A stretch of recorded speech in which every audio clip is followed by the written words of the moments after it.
Hey horror fans, thanks for joining me for this review of Antlers. Cast and crew information down below. And let's start off with this IMDb plot. In an isolated Oregon town, a middle school teacher and her sheriff brother become embroiled with her enigmatic student, whose dark secrets lead to terrifying encounters with an ancestral creature. Alright, so I wish I could say this one scared the beard off me, but didn't. But it had some good moments in it, and I'll get to that in a moment. But this is another movie that got pushed back because of COVID, and it seemed before it got pushed back. Had a lot of momentum. It seemed like a lot of people were really anxious to see it. I think there are a lot of horror fans out there that still want to see it. But maybe I just had a feeling that it kind of lost some momentum there, and when the first kind of trailers came out for it, I know there was some excitement for it, but then I think as it kind of built and got its release, I don't think they pushed it as hard as they were planning, or it just didn't seem like it. Um, Obviously, um, let's see here. I'm just double checking here. Yeah, yeah, Guillermo del Toro. Yeah, that's what I thought. But I thought he was more directly involved. But I guess it's just listed him here as producer. Um, but when they were first announced it, they kind of called it his movie or his next film or blah blah blah with his name attached, and I think that built some of the excitement. But here on IMDb, they only listed as producer, so not sure. You know, that always kind of gives me um, some little to be desired when they're just a producer. You just never know how much involvement they truly have in the film, if they're just putting their name attached to it, or actually really contributing. I don't want to slight anybody, but to me, you never know. I would have rather seen his name as director or writer on the project, and then I would have assumed he would have had more responsibility for this one. Anyway, now that we got that out of the way, um, this is a weird film because after I watched it, I went on Twitter and I wasn't sure how I felt exactly. Some films, I know right away, oh, I really liked it, or I really didn't like it, or this pissed me off, or I really liked that part, but not that part. But when this one kind of ended, I was just kind of, just there staring at the screen, like, what do I really think about this movie? And I was really unsure, so one of the few times I did do this, and I went to Twitter and I reached out and asked some people, if they had seen the movie and what they thought. Um, I didn't get too many overwhelming, views that people loved it or were overly joyed by it. I think maybe there were a few people that kind of had my view, or they weren't, you know, they didn't hate it, but they weren't like super excited about it. Um, I think there was one point that somebody made, and I think it was made twice, that and I'll get into the story to kind of back this up in a second, but that it kind of has a and I'll try to be politically correct about it, Native American or indigenous people. It kind of plays on those kind of stories, and there's just a shortage of that. And I guess that's one person said in a tweet. The story had to be centered around white people, but kind of played to the indigenous kind of background. Why couldn't it be more of an indigenous, made by more indigenous people, or have more involvement in it? Which is true. I mean, he could have and should have. But I guess that's an excellent point, and it kind of lacked in that area. Um, on the flip side of it, I think maybe in a way, maybe why they didn't is because maybe they were trying to, really find. I mean, you can kind of guess.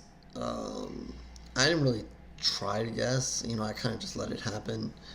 Um, but maybe they were just trying to hide what the creature was, and then once you find out what it is, then you kind of find out, then you kind of can see the background of this, and why maybe the story should have been involved more with Native Americans or indigenous people and so forth. Anyway, uh, let's get into the story a little bit to kind of give you guys a taste of what this is about. Since this again is a newer film, I'll try to keep all the spoilers to a minimum. Um, it is, and I'll say the story kind of surprised me. I didn't think it was going to kind of unfold like this. Um, but basically, we have, as mentioned in there, there's Keri Russell. She plays the teacher here, um, Julia, and she's a regular teacher, but you have a feeling that something went on in her past. Maybe she was abused. They get through it, and they'll explain it. Something goes on in her past that kind of affecting her now, and kind of gives her that need to not only because she's a teacher, but want to help, and want to help in a specific case, in the case of Lucas, who's one of her students. It's kind of quiet. Um, maybe that kind of cast a light on him a little bit because he is quiet and maybe a little weird, and he's also getting picked on by some people in school. So a couple of elements there that kind of make him stand out. But Julia, he catches the eye of Julia, and she can't help herself. She kind of it's got to follow him home one day from school and kind of looks through his stuff and blah blah. She's under the assumption that something is going on at home, and he is the son of somebody who's had a past history with the cops before. So with her having her brother's the sheriff, he's familiar, but he's kind of telling her, kind of just stay out of it, stay out of the way, don't go over to the house. And what you see at the beginning is you see his father at work, and I believe it's a mine or something like that. And he kind of tells him, stay in the car. I got to go get something, and then we'll come back, and then we'll go home or whatever. And he goes back into the mine, and something bad happens to him. And this kind of plays a role in what happens next in the film, because that kind of leaves Lucas alone to a certain extent. He has another brother. I believe he's a little bit younger than him, but not by much. And this kind of leaves Lucas to take care of his brother and his father. His father does make it back, but there's something going on there. And you kind of see more and more as the story develops. And it's once Julia kind of starts messing in his business and starts investigating whatever, that's when Lucas, who seemed to have things sort of under control, kind of loses control. And then, like I said, there is a creature in this movie, and the creature kind of comes out in the second half of the film, and kind of makes its presence known, and more bad stuff kind of happens, and the audience gets a full introduction into what the creature is and so forth. I'm not going to say it because I don't want to ruin it. If you're going to try to guess it, or maybe you already know from the commercial, I don't know. I don't remember kind of paying attention to the trailer. I know I didn't really look at some of the newer trailers, the trailers that kind of came out prior to this release. I know I saw the original trailers, but it had been such a long time that I really didn't know what to expect. And like I said, I didn't really try to guess the creature as this was kind of happening. I was just kind of watching and letting this unfold.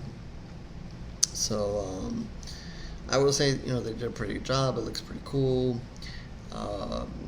Wish we would have gotten more of it, and wish it would have, done a little bit more earlier, and we've gotten some more views of it and some more action from it. You don't really get the full creature till later in the film.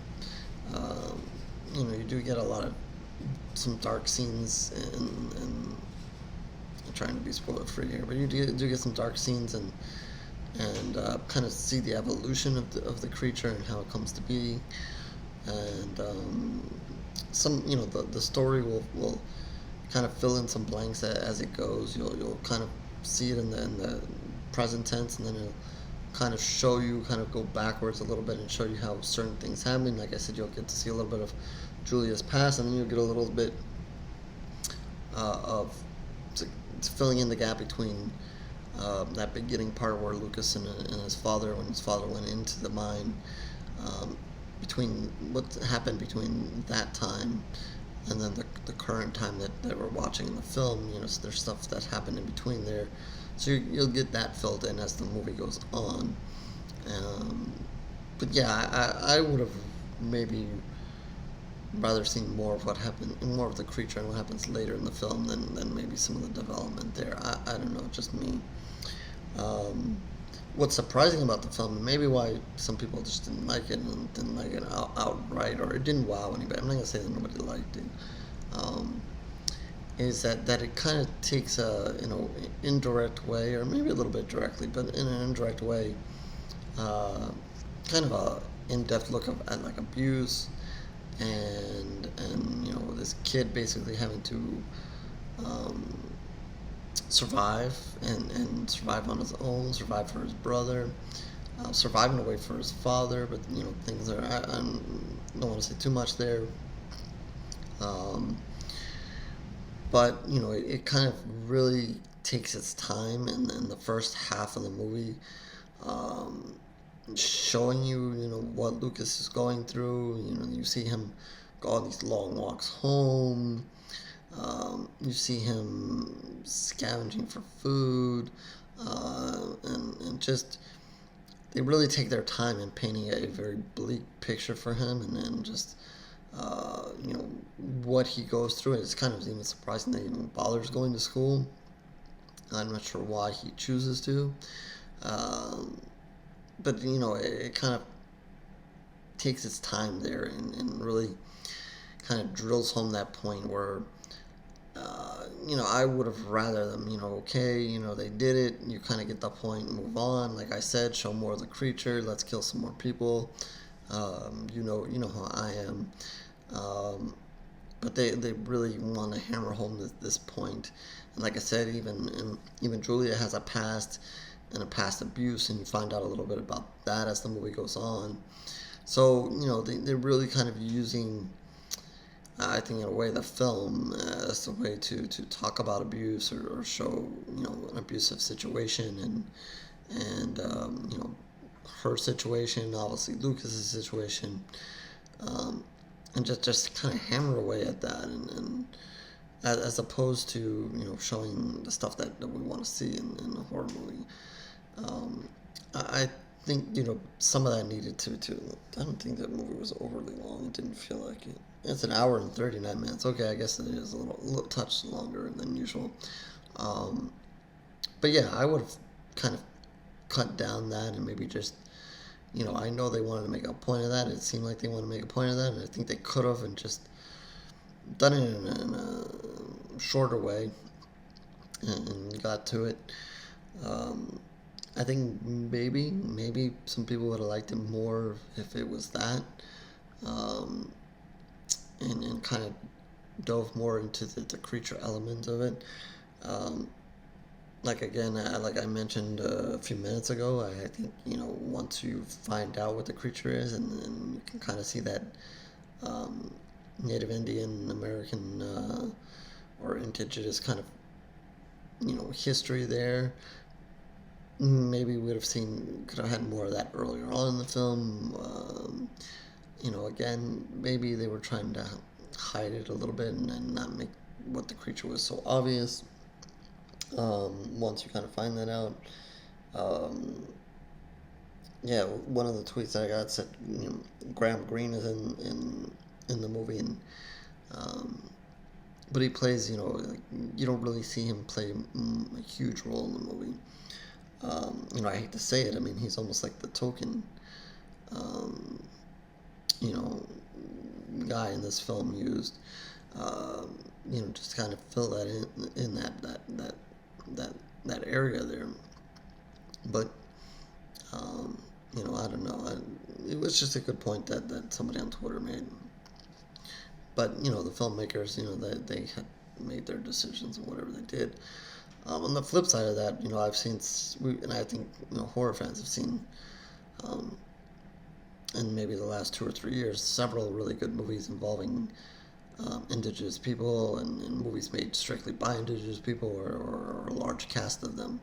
So it's getting there, I guess. We're moving. We'll take. Sometimes stuff takes small steps, and I think overall you see horror really moving in multiple directions, and kind of trying to encompass and allow in every as many people as possible from all different groups and sexes and religions and where people are from, and whatever.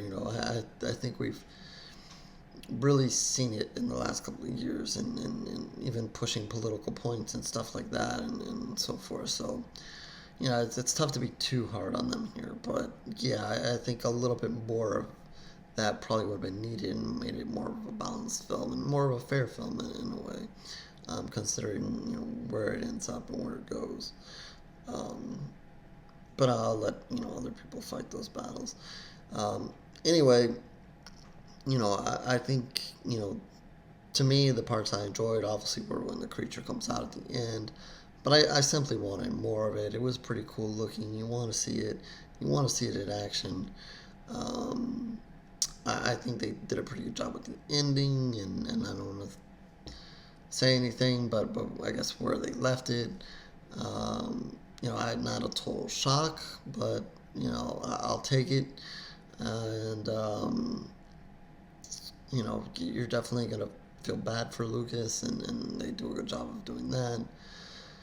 But yeah, this one is just kind of gonna end up in between. I was trying to find where my expectations were. Like I said, when it first talked about the movie coming out, my expectations were kind of high, and really wanted to see this one.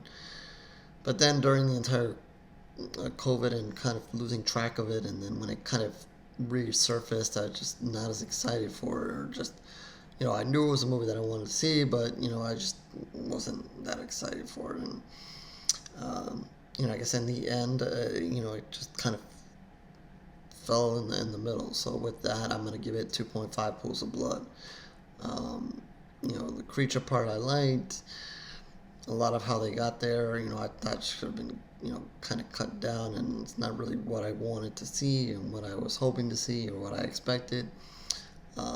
Not that it's a bad story. Obviously, they got their point through and what they were aiming to do, and if they want points for kind of combining, abuse and that kind of area and through a horror movie, they did an excellent job of that. But that's not necessarily what I was hoping for and what I wanted to see. So from that aspect, I think that's why I'm giving it 2.5 pools of blood, and just really just undecided on how much I really like this movie. I don't hate it, I don't dislike it. I'm not here gonna say don't even waste your breath watching this. I did get a tweet or two about that. I it's really well done. Keri Russell, she's a lot of the people in it are experienced. The boy does a really good job. So the acting is not a problem. How it's shot is not a problem. Like I said, they did a good job with the creature. It's just everything on the whole just didn't wow me enough, I guess. So with that, we'll move on. 2.5 pools of blood. Again, that is out of 5, in case you don't know. Kind of leaves it right in the middle. Horror_reviews.blogspot.com is where you can find all of my reviews, even the video ones. But if you're looking for written ones, they're there as well. Twitter, Facebook information is down below as well. Reach out to me. You want to talk more about this movie, other movies, you have something you want me to review, please feel free to hit me up there. If you just want to talk horror, I'm more than happy to. You can do it there. Comment section, feel free to comment there on this movie. I mean, it's something else you saw, you want to know my thoughts on, or if I've done a review for it. Happy to point you in the right direction or share my thoughts, whatever. If you have a comment about this video and its whole, that's fine. Like, dislike it, fine. Your choice, whatever you want to do. Yeah, and then I guess that's it. And I will catch you on the next review, horror fans.